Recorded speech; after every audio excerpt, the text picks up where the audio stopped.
Dëgjoni reagimin e pabesueshëm të zëvendës kryeministres Balluku në lidhje me hetimet e Spakut ndaj saj. Ishte që të vrejnë merë në Tiranë.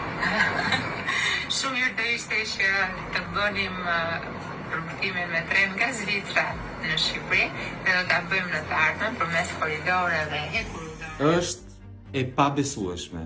Të hënën Balluku është thirrur nga Spaku dhe është thirrur bashkë me avokatin e saj. Balluku çfarë bën? I hipën avionit, shkon në Zvicër e thonë bën xhiro me tren në Zvicër dhe na jep mend na thot sa të bukur janë trenat në Zvicër dhe sa bukur do ishte që këto trenat ishin në Shqipëri. Është e paimagjinueshme. Por nga ana tjetër, na duke e pabesueshme që Balluku një ditë do dilte para drejtësisë dhe kjo që po ndodh. Na duke e pabesueshme që dhe Velia një ditë do dilte para drejtësisë dhe ajo ndodhi. E njëjta gjë ndodhi me Beqajn dhe me shumë të tjerë. Dhe e njëjta gjë ka përndodhur dhe me Ramën. Duhet të kemi besim. E ardhmja e Shqipërisë